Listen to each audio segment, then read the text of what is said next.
Hello friends, मेरा नाम उत्कर्ष श्रीवास्तव। दोस्तों, मैं आप सभी लोगों का बहुत बहुत स्वागत करता हूं अपने चैनल हक्कानी रिएक्शन में।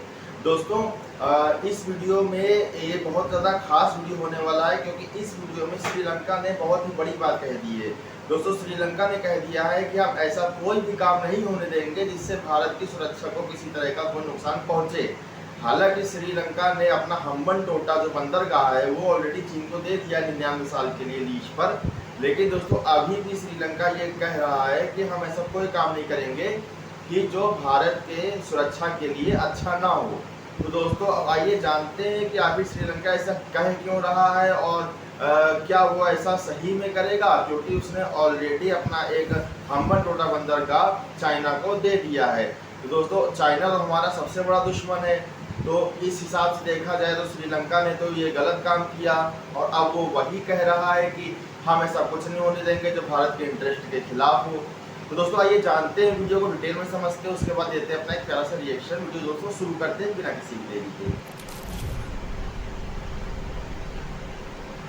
नमस्कार and welcome you to study IQ। मैं हूं प्रशांत धवन। नाउ रिसेंटली श्रीलंका के जो विदेश मंत्री हैं अली साबरी साहब, इन्होंने भारत से रिलेटेड बहुत सारी इंपॉर्टेंट स्टेटमेंट्स दी हैं।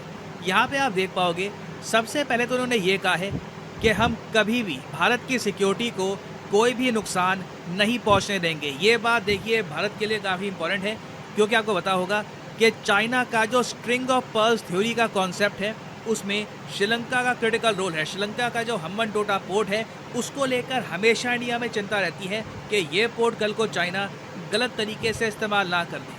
तो यहाँ पर देखिए, श्रीलंका ने ये बात एक जेन्युइनली मैं कहूँगा चाइना के कंटेक्स्ट में कही है कि we will not allow anyone to harm India security. Now ये सुन के ऑब्वियसली कॉन्फिडेंस आता है, अच्छा लगता है कि एक कंट्री इंडिया के सपोर्ट को अप्रिशिएट कर रहा है। और ये यहाँ पर नहीं रुके, इसके आगे इन्होंने ये भी कह दिया कि इंडिया आज के समय मार्च कर रहा है इकोनॉमिक ग्लोरी की तरफ, और इंडिया के साथ हमारे रिलेशंस बिल्कुल एक्सीलेंट है, हमें भी इंडिया की इकोनॉमिक प्रोग्रेस का फ़ायदा मिलेगा। ना ये भी सुन के बहुत अच्छा लगता है। अब एक बार को यहाँ पे आप कह सकते हैं मुझे पता है कि श्रीलंका की तरफ से ये स्टेटमेंट्स क्यों आ रही है। रिसेंटली ही हमने देखा कि श्रीलंका के जो टूरिज़्म मिनिस्टर हैं, इन्होंने ये कहा था कि जो आज के समय भारतीय लोग बॉयकॉट कर रहे हैं मालदीव्स का, जैसे कि आप लोग जानते हैं अचानक से जो इंडियंस जाते थे मालदीव्स में, इस नंबर में एक 40 to 50% का फॉल आया है। और आने वाले समय में आप देखोगे ये फॉल बढ़ता रहेगा, क्योंकि मेन इशू ये है कि जो बॉलीवुड इन्फ्लुएंसर्स थे जो एक टाइम पर मालदीव्स खूब जाया करते थे, फ़ोटोज़ पोस्ट करते थे, अब वो मालदीव्स नहीं जा रहे। तो मालदीव्स की जो हाइप थी ये काफ़ी हद तक ख़त्म हो चुकी है, और इसका देखिए बहुत ज़रा फ़ायदा मिल रहा है श्रीलंका को। जो लोग गर्मियों की छुट्टियों में मालदीव जाया करते थे, अब वो मालदीव्स की जगह श्रीलंका जा रहे हैं। अगर यहाँ पे आपका क्वेश्चन ये है कि लक्षद्वीप क्यों नहीं जा रहे, देखिए लक्षद्वीप में अभी इंफ्रास्ट्रक्चर होटल्स वगैरह बिल्ड किए जा रहे हैं। टाटा ग्रुप ने रिसेंटली कहा है कि लक्षद्वीप टापू पे वो होटल बनाएंगे। तो जब तक लक्षद्वीप में प्रॉपर इंफ्रास्ट्रक्चर बनता नहीं है, बिल्कुल श्रीलंका को हैवी फ़ायदा इसका यहाँ पे होने वाला है। और श्रीलंका के टूरिज़्म मिनिस्टर ने ये बात एडमिट भी कर दी थी कि मालदीव्स इशू से हमें बहुत ज़रा फ़ायदा हुआ है। मगर मैं आपको ये बता दूँ, ये जो सारी स्टेटमेंट्स हैं ना, ये श्रीलंका का थैंक यू नहीं है। श्रीलंका एक्चुअली इंडिया से एक बहुत बड़ी चीज़ मांगने वाला है। ये सारी अच्छी अच्छी बातें बोलने के बाद श्रीलंका के विदेश मंत्री ने एक हिंट ये दे दिया कि श्रीलंका को ब्रिक्स कंट्रीज़ को ज्वाइन करना है। ये चाहते हैं कि श्रीलंका ब्रिक्स प्लस का पार्ट बन जाए, और उसके लिए इंडिया का सपोर्ट क्रिटिकल रहने वाला है, क्योंकि सभी ब्रिक्स कंट्रीज़ में से श्रीलंका के सबसे ज़्यादा अच्छे रिलेशंस हैं with the Republic of India. ना यहाँ पे एक बहुत ही ऑब्वियस क्वेश्चन आपका ये आना चाहिए कि श्रीलंका को अगर हम देखें तो ये तो IMF के प्रोग्राम के अंडर है ना, तो एक IMF का मरीज़ किस तरीके से ब्रिक्स को ज्वाइन करेगा। देखो, पहली बात तो IMF ने रिसेंटली श्रीलंका के बारे में रिपोर्ट पब्लिश करी है और ये कहा है कि श्रीलंका की इकोनॉमिक प्रोग्रेस हो रही है, जो रिफॉर्म्स ये कर रहे हैं उससे श्रीलंका की इकोनॉमी सुधर रही है। और इंडिया ने भी, मैं आपको बता दूं, बहुत हेल्प करी है श्रीलंका की, कई कंट्रीज़ ने करी है, मगर इंडिया उसमें सबसे आगे था। तो श्रीलंका बिल्कुल रिकवर कर रहा है। दूसरी बात ये कि आपको पता होना चाहिए कि पाकिस्तान भी बहुत ही जल्द ब्रिक्स का पार्ट बन जाएगा। इस बार ब्रिक्स का जो समिट है ये होगा रशिया में, बहुत ही इंपॉर्टेंट समिट होगा इस बार, क्योंकि इस समिट में रशिया ब्रिक्स गेम्स को भी प्रमोट करेगा। सिंस रशिया को ओलंपिक्स में बैन कर रखा है, रशिया चाहता है कि ब्रिक्स कंट्रीज़ का जो ब्रिक्स गेम इनिशिएटिव है ये आगे बढ़ाएं। यहाँ पे ये 60 से ज़्यादा कंट्रीज़ को इनवाइट कर रहे हैं। 29 स्पोर्ट्स होंगे और मैं आपको बता दूं इस बार का जो ब्रिक्स समिट है ये बहुत ही स्पेशल होने वाला है। पाकिस्तान ऑब्वियसली इस बात को लेकर उम्मीद लगा के बैठा है कि इनको एंट्री मिल जाएगी ब्रिक्स ग्रुप में। ना श्रीलंका देखिए ऑब्वियसली देखेगा पाकिस्तान को। श्रीलंका का IMF प्रोग्राम तो ठीक ठाक आगे बढ़ रहा है, पाकिस्तान का तो आगे बढ़ भी नहीं रहा।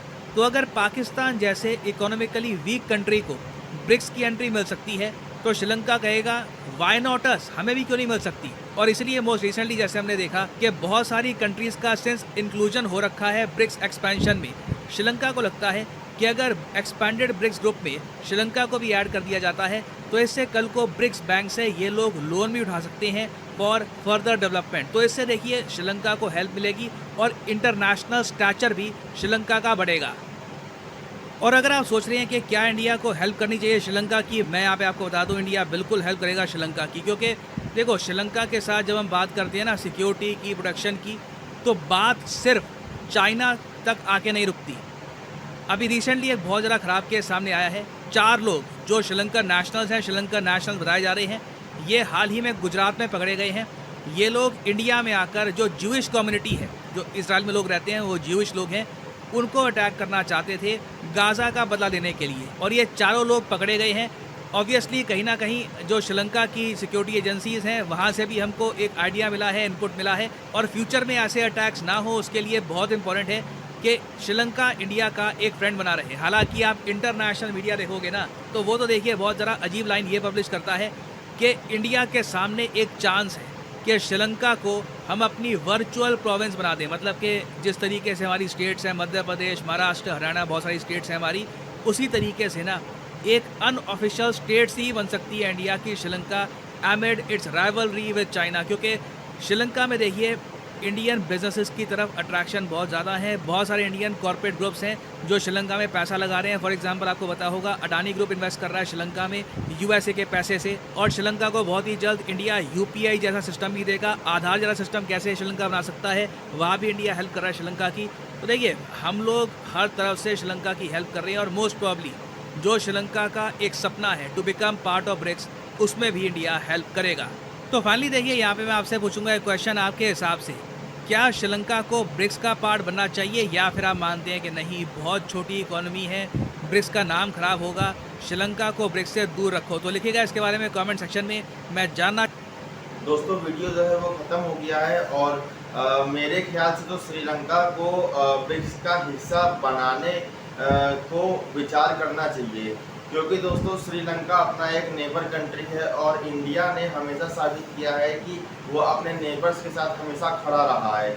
जब मालदीव जैसे को वो एड भेज सकता है, मदद भेज सकता है, तो वो श्रीलंका को क्यों नहीं कर सकता है। और दूसरी बात ये कि सबसे पहले इंडिया को अपना सिक्योरिटी जो रीजन है उसे देखते हुए इस चीज़ को करना होगा। क्योंकि दोस्तों यहाँ पर क्या है कि श्रीलंका ने अपना हम्बनटोटा बंदर का तो चाइना को दे ही दिया है। अब बस आने वाले टाइम में श्रीलंका इतना ज़्यादा ना चाइना का फेवर करने लगे कि वो अपना हम्बनटोटा को चाइना को मिलिट्री की को एक्सेस करने के लिए दे दे, यानी कि चाइना की मिलिट्री भी वहाँ आके एक्सेस करे। हालांकि अभी भी आती है, कई बार पकड़ा गया है, कई बार इंडिया के रडार्स ने पकड़ा है, चाइना के वहाँ पर सबमरीन्स को पकड़ा है, कुछ छोटे जहाज़ को, फ्रिगेट साइज के जहाज़ को पकड़ा है। तो दोस्तों यहाँ पर सबसे बड़ा कंसर्न ये है कि एक तो चाइना का इसका श्रीलंका का हम्बनटोटा बंदर का, और दूसरा कंसर्न ये है कि वहाँ पे जो इस्लामिक कट्टरपंथी है कि इतना ज़्यादा वहाँ कट्टरवादी है कि वो सोचिए कहाँ इजराइल और गाजा कहाँ पे वो हो रहा है, और वो इंडिया में आए हैं अपने गाजा का बदला निकालने। तो दोस्तों यहाँ से आप समझ सकते हैं कि कितना ज़्यादा मालदीव भी गया तो कट्टरपंथी की वजह से, पाकिस्तान में भी कट्टरपंथी, यहाँ श्रीलंका में भी कट्टरपंथी।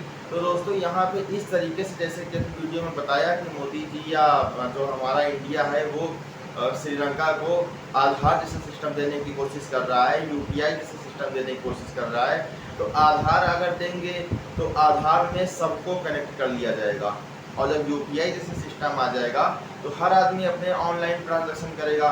तो पहली चीज़ तो करप्शन कम होगा, करप्शन कम होगा कि आदमी ब्लैक नहीं कर पाएगा पैसे, और दूसरी चीज़ कैश का फ्लो कम होगा, और दूसरी चीज़ ये कि जब आधार से हर आदमी कनेक्ट होगा तो वो उसके जैसे अपने यहाँ हर चीज़ इंटर कनेक्टेड होती है आधार से, उसी तरह हो जाएगा। तो जो टेररिस्ट हैं उनको आइडेंटिफाई करना इतना दिक्कत नहीं होगी।